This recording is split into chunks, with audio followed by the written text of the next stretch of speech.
tukaj moram dodati, ker je v bistvu ta pogovor, ki ga imava midva že drugi danes, v današnjem dnevu, kjer je nekdo opozarjal na to, kako zelo je zaradi časa, v katerem živimo, zaradi digitalne dobe, zaradi umetne inteligence pomembno, da se ljudje med seboj povezujemo. Da bo to na ravni nevronov postalo tako zelo pomembno, da bo brez tega, zaradi osamljenosti, umrlo več ljudi, kot jih bo umrlo od alkohola in od nikotina skupaj. Tako da samo dodajam, kar sem danes slišala pri drugem viru, da je, koliko zelo je to pomembno, ne. Brez tega mi ne bomo preživeli na dolgi rok v tej digitalni dobi. Absolutno socialno življenje, ne, je del osnovne formule zdravja. Osnovna formula zdravja smo videli v covidu, ko smo bili zaprti, kako je bilo, ko se nismo smeli družiti, ne. Veste, vsi smo imeli težave, ne. Eni več, eni manj. Jaz sem se malo švercel, ne, sem hodil malo na Rožnik, pa sem imel tisto dovoljenje, ker sem imel na morju hišo, ne, pa sem imel tisto potrdilo, da grem pokositi pa to. Ampak dejansko to je, če vidimo japonsko populacijo, upadanja natalitete, pa njihovega načina življenja, prav posebno ime, naziv imajo te ljudje, ki ne izstopajo iz svojih prostorov, živijo noter, so zaprti in kako se z njimi res negativno dogaja v smislu in psihologije in potem Tako. konc. Korejci, ker je baje že druga generacija, ki je digitalna generacija in imajo dejansko že spremenjene možgane, vidno že na MR-u. Zakaj luksuz pri nas ne obstaja? Ja, to jaz skozi govorim, ne. Zdaj, lahko mi kdo to zameri, ampak večina se pa z mano strinjam. Luksuz pri nas se nikoli niti ni razvil. Veste, luksuz na nepremičnina, pa luksuzna hiša pri nas ne obstaja. To je osebni projekt. To ljudje zgradijo za sebe, za svojo družino, to ne gre na trg. In potem včasih pride na trg, veste. To ni, da bi mi imeli strukturiranje, planirano gradnjo luksuza za trg. To sploh ne obstaja. Vse se naziva luksuz, kar sploh ni. Luksuz je, bom povedal, en širši ekosistem, bi rekel, večjih dejavnikov, ki sestavljajo luksuzno okolje. To pa je vsebina, ki jo mi imamo, ampak ne na tem nivoju. A veste, mi nimamo Jennifer Lopez vsak vikend, a ne? Mi nimamo Michelinovih star, razen mogoče čast eno ali pa dve, vsi smo jih vrnili nazaj, ne?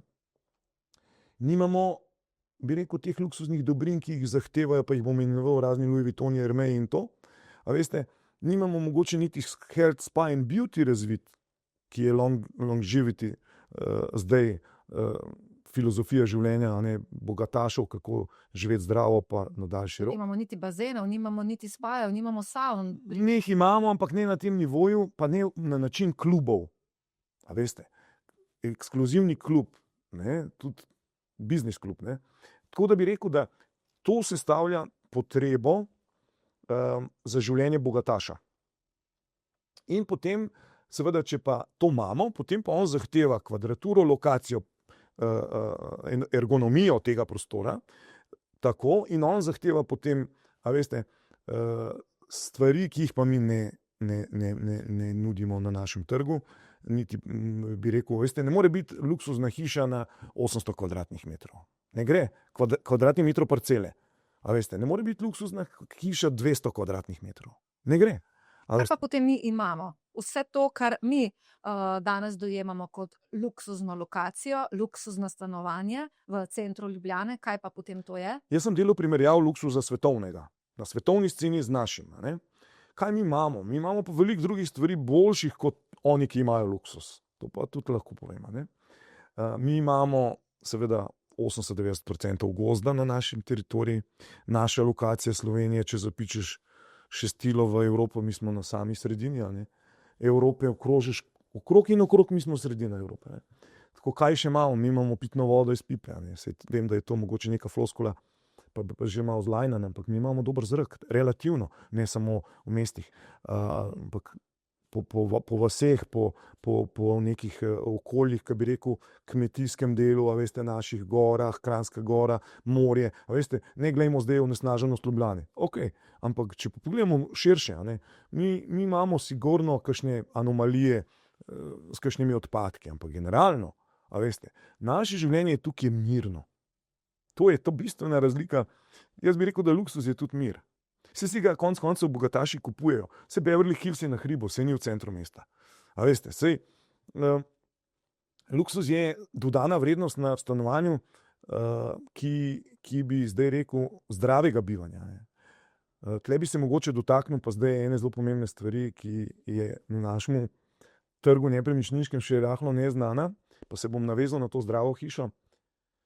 Nova direktiva Evropske skupnosti 1275/2024, se pravi energetske učinkovitosti stavb, ki jo moramo prenesti na naše države evropske v 24 mesecih, govori ravno o tem, kar bogataši že delajo zase. Se pravi, govori o podaljšanem certifikatu razširjenem EPC++, ki pa ne zagotavlja samo energetske učinkovitosti, ampak tudi zdravje bivanja v hiši.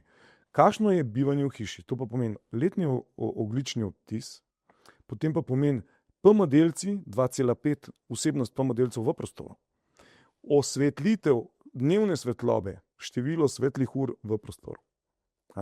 To bo vse sestavni del tega certifikata skupaj, ki bo tvoril TCO, Total Cost of Living.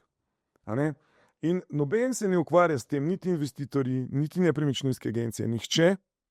A pojasniš, kaj to v praksi pomeni? Zdaj, jaz sem slišala, sem si sproti prevajala te strokovne izraze, a to pomeni rekuperacija, velika okna, kvalitetna razsvetljava, toplotne črpalke? Ne vem. Bravo, bom razložil. Eno energetska učinkovitost s tem, kar si naštela, toplotni ovoj, boljša okna, se pravi, tudi montiranje oken, se pravi, vse, kar vemo, kako prišparamo energijo. Materiali, ki šparajo energijo.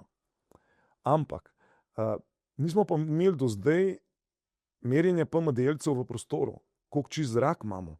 Torej, pametne inštalacije bojo sestavni del certifikata. V kakšnem nivoju, v kakšni stopnji imaš ti pametne inštalacije. Rekuperacija za čiščenje zraka in sama svetloba. A veste, delajo se stanovanja brez svetlobe. Saj pri nas imamo določene standarde, koliko svetlobe mora biti, ampak tukaj se bo pa merilo, koliko jo dejansko je. In ta pametna hiša, ta pametno stanovanje bo nova valuta na trgu. To noben ne ve. In te stroški se bojo obračunavali posebej, obračunani skupaj, in razdeljeni. Toliko PM-delcev, se pravi, ko bom jaz dal oglas za nepremičnino, bom mogel navesti. To še noben ne dela, ker še direktiva ni prenesena. In, a veste, to so stvari, s katerimi se bomo ukvarjali. Je pa zelo zanimivo, ko sem se poglobil v to, jaz sem tudi neke ideje, kako nova stanovanja narediti, pa tudi na health and spa, wellness, well-being, se pravi, je že sama evropska direktiva te pelje k temu, kar je zelo dobro. In zdrava hiša bo ta prava valuta. In na stare nepremičnine, ki jih bomo mogli prilagoditi, bomo mogli vložiti recimo najmanj 5% do 8-12% investicije. Ampak s tem bomo pa dvignili vrednost nepremičnine.